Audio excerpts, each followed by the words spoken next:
Olá, eu sou a doutora Nara Gazola, eu sou fisioterapeuta, sou pós-graduada em dermatofuncional e especialista em laser e intercorrências pós-laser. E nós vamos bater um papo a esse respeito hoje. Eu vou falar para você tudo sobre as intercorrências na pós-depilação a laser. Mas antes de eu te contar, ativa aqui o sininho para que você não perca nenhuma dica a esse respeito. Vamos lá?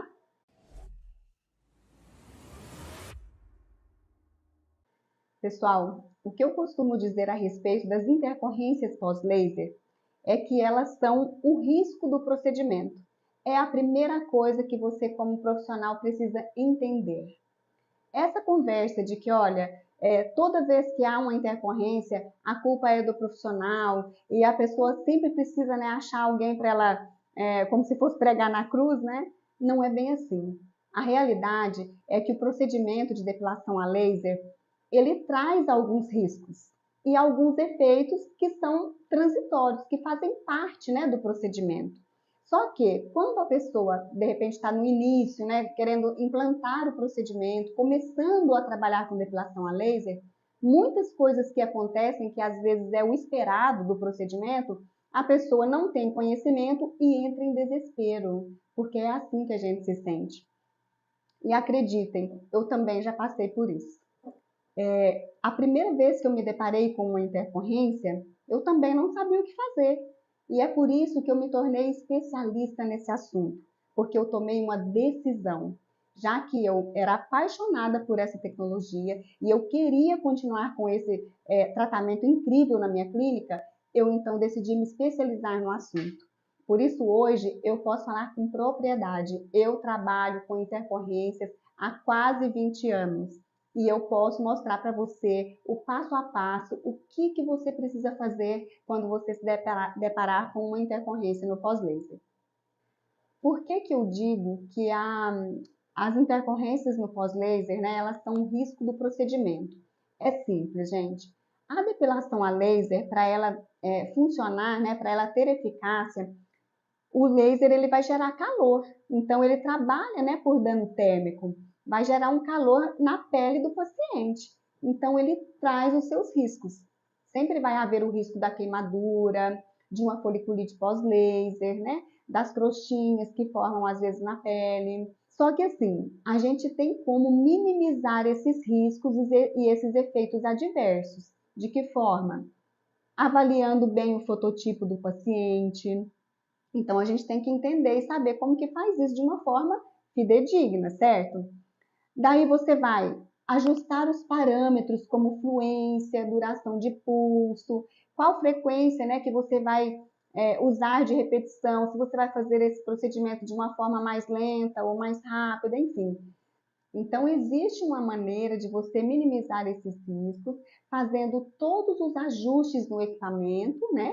De uma forma adequada, de acordo com o fototipo do paciente e da região a ser tratada. Quando a gente faz isso de uma forma correta, adequada, a gente já diminui o risco do paciente ter uma intercorrência. Mas nem tudo depende só de nós. Às vezes, os pacientes chegam e na hora da anamnese pode ser que ele omita, né, algum fato, alguma coisa, por exemplo, tomei sol já faz mais de 30 dias e às vezes não é bem assim, aí ele acaba tendo ali uma queimadura na pele. Enfim, mas o importante é você saber que para cada intercorrência que pode acontecer pós-laser, ela tem um tratamento. Existe um protocolo, existe um passo a passo e você pode recuperar a pele do seu paciente 100% e de uma maneira rápida. Então, você, profissional que trabalha com depilação a laser, de repente já pode ter se deparado em algum momento com uma queimadura de segundo grau, né? Que é uma queimadura com presença de bolhas e de repente daí não sabe o que fazer. Ou o seu paciente apresentou uma foliculite pós-laser e de repente você achou que aquilo nem tinha tratamento. Então, como que a gente faz? Quando o seu paciente apresentar algum tipo de queimadura, seja ela uma queimadura superficial, né, com presença de crostinhas, ou uma queimadura de segundo grau, que já tem presença até de bolhas, porque sim, isso é possível acontecer, O primeiro passo que você deve fazer é pensar em recuperar essa pele, ou seja, fazer o reparo do tecido. E aí existem algumas ferramentas que vão te ajudar a fazer isso de uma maneira mais rápida e segura. Então, eu costumo utilizar sempre a fotobioestimulação, que são os equipamentos, né, que trabalham a nível celular, as luzes de LED e laser de baixa intensidade. Essas luzes são as ferramentas principais nas intercorrências pós-laser. Então, eu faço fotobioestimulação em qualquer tipo de intercorrência. Deu crostinha, deu bolha, apresentou foliculite, apresentou coceira na pele pós-laser, tudo eu entro com fotobioestimulação.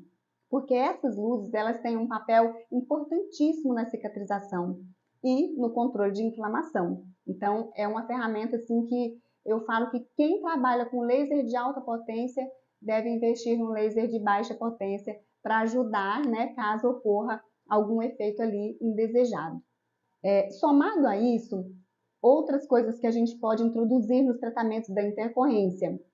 Produtos tópicos que têm ação cicatrizante, calmante, nutracêuticos, né, à base de vitaminas, antioxidantes, fotoproteção oral. Então, a gente tem que pensar num todo, né? Primeiro passo, você vai reparar o tecido.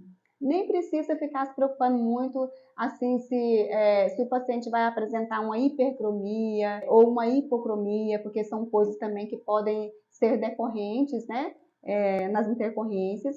Então, o primeiro passo, reparo da pele. Depois que essa pele cicatrizou 100%, o ideal é o quê? Você dar uma pausa e acompanhar o seu paciente por um período, para ver o que vai acontecer ali.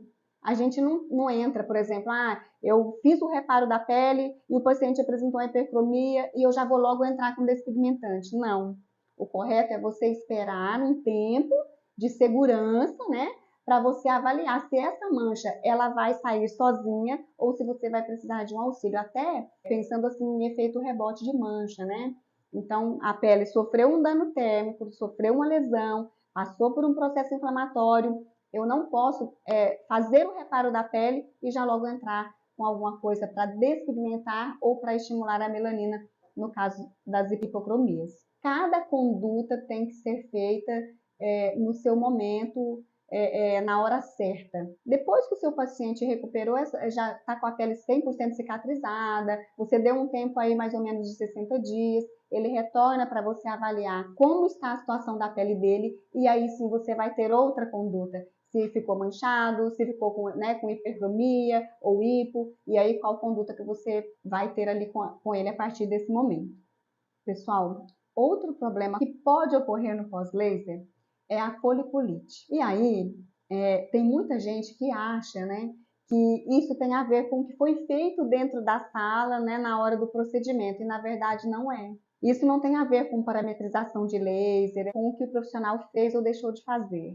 A foliculite, ela já é uma condição que já está predisposta no paciente. O que acontece? A foliculite ela é uma doença da unidade pilosebácea, que é composta pela glândula de sebo e o pelo. E aí, quando nós fazemos a depilação a laser, por conta do calor gerado no local, a bactéria gosta desse ambiente, né, de calor, de umidade.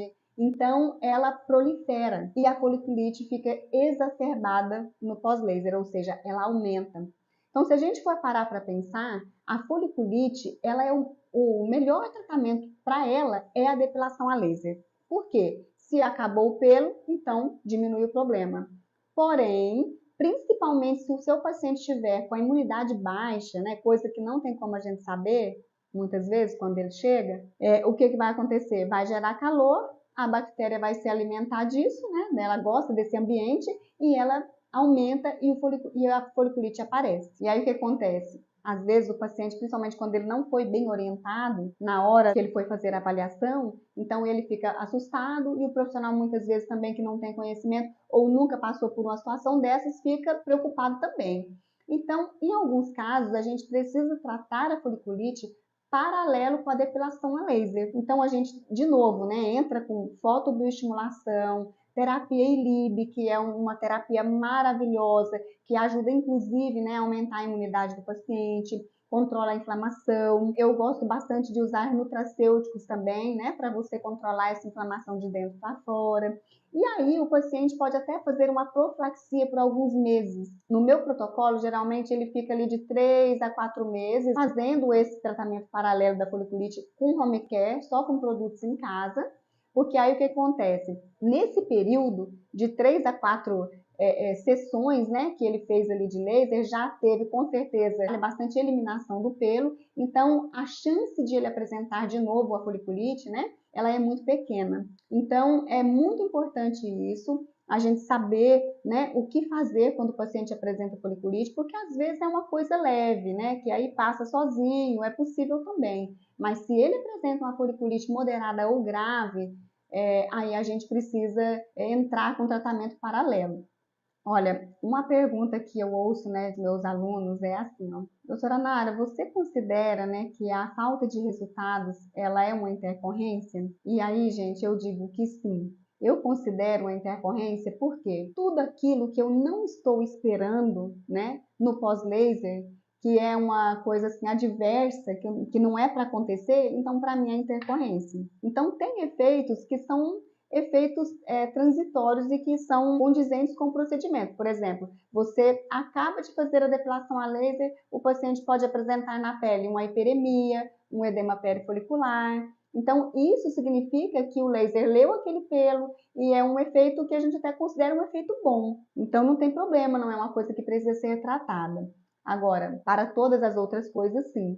Então, a falta de resultado, quando o paciente começa a ter resistência, né, ou não responder ao tratamento, o que a gente deve fazer? Eu costumo dizer que a primeira coisa, gente, é fazer uma autoanálise, verificar se você está avaliando corretamente o fototipo do seu paciente, se você está trabalhando na fluência, né, na energia em Joule correta, para aquele fototipo. Se você está entregando aquela energia programada, que é a duração do pulso, né, no tempo adequado para que aquilo seja eficaz. Se a sua técnica de aplicação está sendo bem feita, porque de nada adianta você colocar, por exemplo, uma frequência de repetição de disparos no seu equipamento e ir lá e aplicar em outra velocidade. Ou seja, né, de todo jeito vai dar problema. Se você começa a acumular muito disparo na mesma região, pode acumular um calor em excesso, causa queimadura. Se você faz uma aplicação, né, de arrasto, sei lá, muito rápido, por exemplo, diferente da velocidade programada, e aí não dá tempo de o pelo absorver aquela luz, então isso pode prejudicar os seus resultados. Então a técnica de aplicação também é uma coisa muito importante, para que você tenha eficácia e não tenha nenhum tipo de problema. Então a gente tem que fazer uma avaliação mais complexa quando é falta de resultados. Começa, né, em si mesmo. Eu estou fazendo tudo que precisa ser feito de forma adequada para que meu paciente tenha resultados? Pronto. Ah, então se eu estou fazendo, está tudo ok, então eu começo a procurar o problema em outro lugar. Vai verificar se o seu paciente está, de repente, com alguma alteração de hormônio, verificar, né, se você está respeitando a fisiologia humana, se está dando os intervalos corretos entre as sessões. Tudo isso implica em falta de resultados. Inclusive, uma das coisas que mais eu vejo assim quando eu estou fazendo uma mentoria de depilação a laser é isso. Quando a maioria das vezes, quando a gente vai investigar o que está de errado, quando o paciente não apresenta resultado, a maioria das vezes é o intervalo entre as sessões que não está sendo feito corretamente, né? Porque você precisa respeitar ali o ciclo de crescimento dos pelos, porque se você faz a depilação a laser com intervalos muito curtos, por tempo muito prolongado, você começa a pegar somente os pelos da fase catágena, né, e telógena, que são fases que o laser não vai agir. Então, precisa estar atenta, né, aos intervalos entre as sessões. Então, você vai fazer uma avaliação complexa, verificar mesmo, né, tentar entender o que está acontecendo ali, e, em alguns casos, também verificar se o seu equipamento está calibrado corretamente, se o equipamento está tudo em ordem com ele, para daí você fechar o diagnóstico. E aí, obviamente, você vai tomar uma conduta para cada coisa que você identificar, tá certo? Então, a falta de resultados precisa, né, exige que a gente faça uma análise mais complexa, né, do que pode estar acontecendo ali, e a gente tem como recuperar os resultados desse paciente. Só trabalhar atentamente, né, e ter a conduta adequada ali para cada tipo de situação. E se você conhece alguém que também tem dúvidas relacionadas às intercorrências no pós-laser, compartilhe com ela esse conteúdo. E caso você tenha ainda alguma dúvida, comente aqui com a gente, que nós estamos à disposição para te ajudar.